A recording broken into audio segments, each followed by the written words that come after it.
Et salut tout le monde. Il y a 2 vidéos, je vous avais parlé d'un manga que j'allais présenter à base d'invocations dans un autre monde. Et c'est donc celui-ci que je vais vous présenter. Alors ce qui va être pratique, c'est que le manga est issu d'un anime, et que donc je vais pouvoir vous mettre quelques extraits vidéo. Je vais aussi évoquer pas mal de mangas qui y ressemblent de près ou de loin.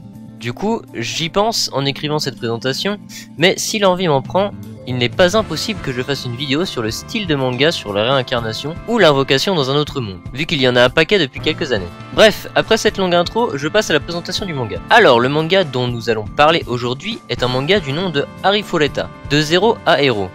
Nous avons un scénariste du nom de Shu Unisuki, un dessinateur du nom de Roga, et un character designer Takayaki. C'est un manga de type shonen, un mélange de beaucoup d'univers différents. Je pense notamment à Re:Zero, cela va de soi, mais aussi The Rising of the Shield Hero, qui est un manga que je surkiffe et dont je ferai sûrement une présentation un de ces 4, et de bien d'autres mangas. Arifureta est donc aux éditions Delcourt Tonkam, et se compose actuellement de 3 tomes. Il s'inscrit dans un registre aventure fantasy fantastique. Je vais maintenant passer à la présentation et vous expliquer pourquoi j'ai choisi ce manga en particulier et non pas un autre du même genre. Mais tout d'abord, le synopsis. Hajime, un jeune lycéen persécuté par ses camarades de classe, se retrouve propulsé avec eux dans un monde de fantasy. Se retrouvant devant le roi d'une terre inconnue, le jeune homme et ses camarades apprennent qu'à leur venue dans ce monde, ils reçurent chacun des compétences particulières. Ils devront alors se servir de leurs compétences afin de sauver leur royaume d'une quelconque menace démoniaque.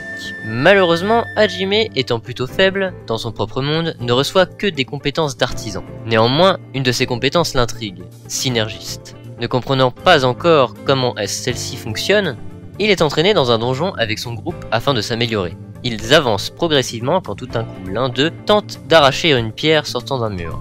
Un piège se déclenche et les jeunes se retrouvent alors piégés. Une puissante bête leur fait face. Dans un élan de désespoir, Hajime propose un plan visant à distraire le monstre, mais cela échoue.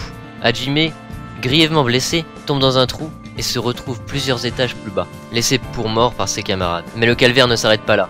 Hajime se retrouve confronté à des monstres bien trop puissants pour lui. Il se réfugie alors en creusant un trou dans le mur grâce à ses compétences de synergie.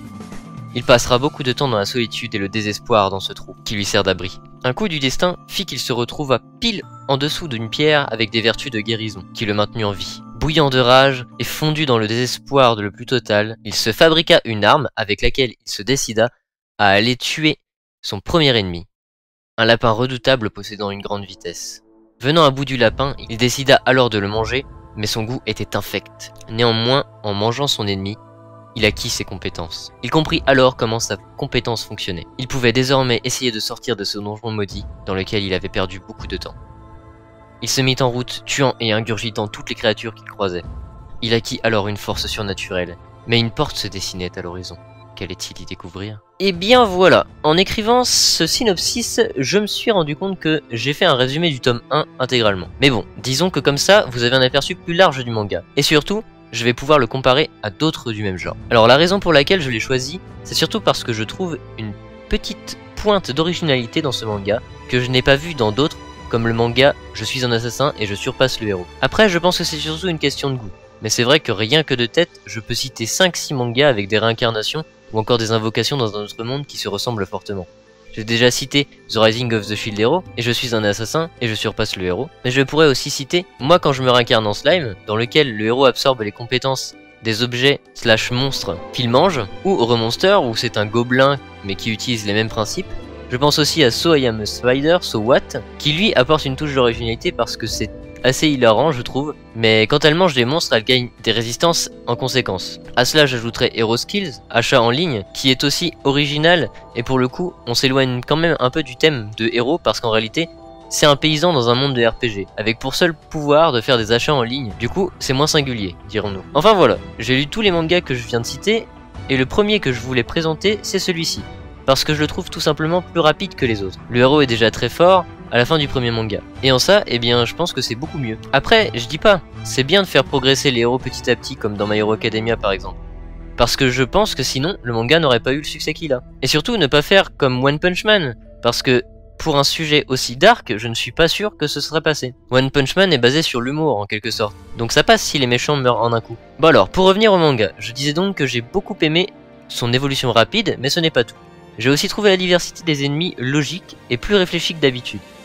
Certes, le lapin qui court vite est un peu convenu, mais le design et les capacités sont très sympas à y regarder. Les combats par contre sont juste géniaux, même si je pense qu'ils n'ont pas le même impact que dans l'anime. Ils restent très construits et bien dessinés. Après, on est dans un monde de RPG, donc forcément, on va retrouver tout un bestiaire, des hommes bêtes, des vampires, etc. Pour conclure, je dirais juste une chose. C'est un très bon manga, alors allez l'acheter. C'est simple, ça faisait longtemps que ça ne m'était pas arrivé, mais le lendemain, j'ai acheté la suite tellement j'ai kiffé le premier tome. Donc n'hésitez pas à l'acheter ou même le regarder si la lecture ce n'est pas votre fort. En attendant, j'espère que cette vidéo vous aura plu. Un petit pouce bleu, un petit commentaire comme d'habitude.